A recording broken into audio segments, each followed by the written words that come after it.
The sun hasn't fully risen yet, but the old city of Jerusalem is already awake, not with alarm clocks or coffee machines, but with something far older, the call to prayer echoing from a minaret, blending with the distant chime of church bells, and somewhere beneath it all, the quiet murmur of morning prayers at the western wall.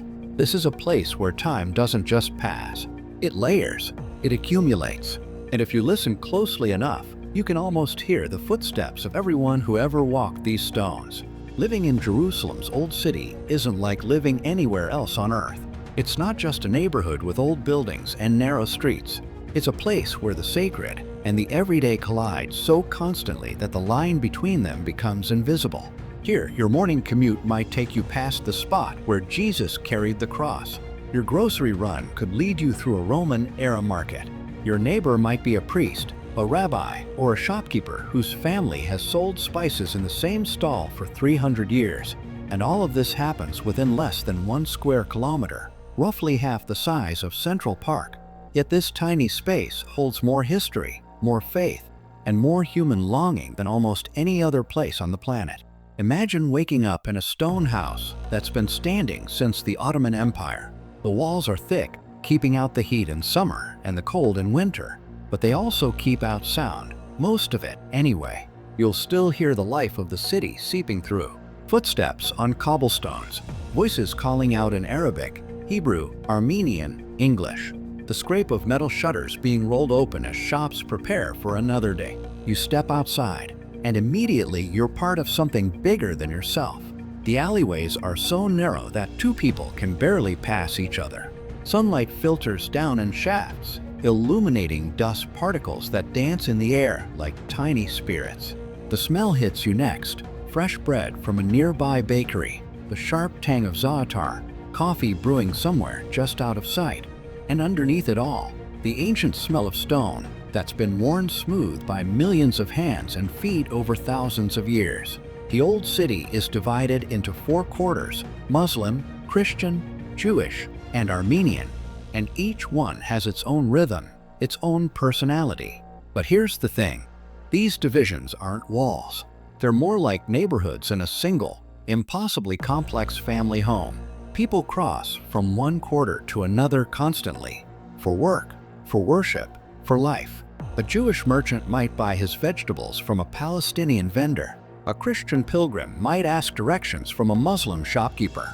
An Armenian grandmother might share coffee with her Jewish neighbor. This isn't some idealized fantasy. It's the daily reality for thousands of people who've chosen to make this complicated, contested, sacred space their home. Let's follow someone through their day. Meet Yusuf, a 28-year-old who runs a small olive wood shop near the Christian Quarter. His family has lived in the old city for generations, though he's not entirely sure how many. Records get fuzzy when you go back far enough. His morning starts around 6, before the tour groups arrive, before the city becomes a performance of itself. He makes coffee, strong, sweet, cardamom-scented, and carries it up to the roof. Most houses in the old city have rooftop terraces, and from up here, you can see the entire landscape of faith. The golden dome of the rock catches the first light, glowing like it's lit from within. The Church of the Holy Sepulchre rises in layers of domes and crosses. The Western Wall Plaza is already filling with worshippers, and beyond the walls, the modern city of Jerusalem sprawls in every direction. But up here, for just a moment, Yusuf is suspended between heaven and earth, between ancient and modern, between all the stories this place contains. By 7, he's opening his shop. The process is the same as it's been for decades, rolling up the metal shutter, arranging the olive wood carvings, camels and crosses and menorahs, setting out the chess sets and rosaries. Tourism is the lifeblood of the old city, and Yusuf knows this better than anyone. His English is flawless, picked up from years of conversations with visitors from every corner of the globe. He can guess where someone is from within seconds. Americans walk differently than Europeans. Japanese tourists photograph differently than Australian ones. But what strikes him most is how people change when they enter the old city. Even the most secular, the most skeptical, seem to feel something here. Maybe it's the weight of history. Maybe it's the density of belief. Or maybe it's just the realization that they're walking on ground that's been fought over, preyed on, and died for more times than anyone can count. The streets begin to fill. Pilgrims walking the Via Dolorosa, retracing what tradition says were Jesus' final steps. Their faces are intense, focused, some crying, some simply silent. Yusuf watches them pass, as he does every day, and he feels a strange mixture of emotions. Respect, certainly. He understands what it means to hold something sacred, but also a kind of weariness, because while these pilgrims will leave, will return to their normal lives in places where religion is a once-a-week affair, he lives here, in the epicenter, where the sacred never stops, never rests, never lets you forget that you're standing on ground that three major religions claim as their own. By mid-morning, the old city is fully awake, and it's a controlled chaos. School children in uniforms navigate the crowds with practiced ease. Delivery men push carts loaded with goods through passages that seem impossibly narrow. Shopkeepers call out to passersby in a dozen languages, their voices rising and falling in a rhythm that's almost musical. A group of Ethiopian monks walks past in flowing robes. Israeli soldiers, young and heavily armed, patrol in pairs, their presence a reminder that this beauty, this holiness, this history, it all exists in a state of permanent tension. Yusuf sells an olive wood nativity scene to a German couple. They're kind, enthusiastic, asking questions about the wood, about the carving process, about his life here. He gives them the short version, the one that's true, but doesn't get into the complexity, the checkpoints, the permits, the way he sometimes feels like he's living in a museum where he's both curator and exhibit. They thank him, take photos, and move on. And Yusuf returns to his chair, watching the river of humanity flow past his shop. Lunch is usually something simple, falafel from a stall near the Damascus Gate, or hummus so fresh it's still warm, scooped up with bread that was baked that morning. The food here isn't just sustenance, it's identity, history, culture all rolled into one. Recipes passed down through generations, techniques that haven't changed in centuries. Eating in the old city is an act of continuity, a way of staying connected to all the people who came before. The afternoon brings different kinds of visitors. Archaeologists leading tours, pointing out Herodian stones at the base of a wall, or Byzantine columns repurposed in a medieval building.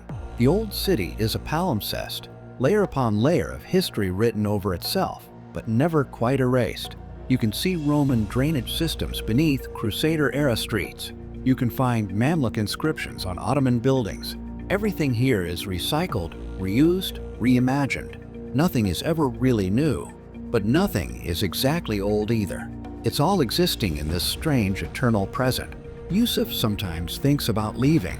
He could move to Ramallah, or even somewhere outside the region entirely. He has cousins in Jordan, friends who've emigrated to Europe or America. They send photos of spacious apartments, cars, normal lives. But something keeps him here. Maybe it's loyalty to his family, to the shop, to the neighborhood. Or maybe it's something harder to name, a sense that despite everything, despite the complications and the tensions and the checkpoints, this is where he belongs. This is his inheritance, for better or worse. As evening approaches, the character of the city shifts again. The tour groups thin out. The shops begin to close. The call to prayer sounds once more, and Yusuf watches as men stream toward the mosques, their movements practiced and purposeful. At the same time, Jewish families are walking toward the Western Wall for evening prayers, and church bells are ringing, calling the faithful to Vespers. All of this happens simultaneously, overlapping, interweaving, and somehow, most days it works. People coexist. They share this impossible space. They make it function. Yusuf closes his shop around 7. He meets friends at a small cafe tucked away in a quiet corner of the Muslim quarter. They drink tea, smoke hookah, talk about everything and nothing, soccer, politics, gossip, dreams. The conversation flows between Arabic and English, sometimes within the same sentence. These are men who grew up here, who know every stone, every alley, every secret passage. They know which routes to take when the main streets are crowded. They know which shopkeepers give the best deals. They know the invisible boundaries, the unspoken rules that govern this place. But they also talk about the future. And that's where things get complicated. What does the future look like for the old city? For Jerusalem? For all of them? Nobody has a clear answer. The political situation is a knot that's been tightening for decades, and everyone who lives here feels the tension. But life continues. Children are born. Couples get married. Shops open and close. The stones remain, indifferent to all the human drama playing out on their surface. Night in the old city is different from night anywhere else. The narrow streets, which felt crowded and vibrant during the day, become quiet, almost eerie. The tourists are gone, safely back in their hotels. Shops are shuttered. The only people out are residents, moving through the darkness with the confidence of those who know every step by heart. Yusuf walks home, his footsteps echoing off the stone walls. He passes a cat prowling for scraps, a couple holding hands, an old man muttering prayers as he walks. Above, the sky is scattered with stars, the same stars that shone down on David, on Jesus, on Muhammad, on all the countless others who've looked up from this spot and wondered about their place in the universe. Back in his stone house, Yusuf climbs to the roof one more time. The city is dark now, except for lights marking the holy sites. The dome of the rock is illuminated, glowing green and gold. The Church of the Holy Sepulchre is lit up, and the Western Wall Plaza is bright even at this late hour. People still praying, still hoping, still believing. And Yusuf stands there, between all of them, belonging to all of them and none of them, thinking about what it means to live in a place that everyone claims but nobody truly owns. Living in Jerusalem's old city means carrying history with you every single day. It means your personal story is inseparable from stories that are thousands of years old. It means navigating between the sacred and the mundane so constantly that they become the same thing. It means accepting that you're part of something much larger than yourself, something that was here long before you and will be here long after. And maybe that's the real answer to what it's like to live here. It's humbling, it's exhausting, it's beautiful, it's complicated, it's home. As Yusuf finally goes inside, the old city settles into its nighttime rhythm. But even in sleep, this place dreams of all the people who've walked these streets, dreams of all the prayers that have been whispered into its stones, dreams of peace, of understanding, of a future where all the children of Abraham can truly call this place home. And when morning comes, as it always does, the cycle will begin again, another day in the oldest, most contested, most sacred city on earth.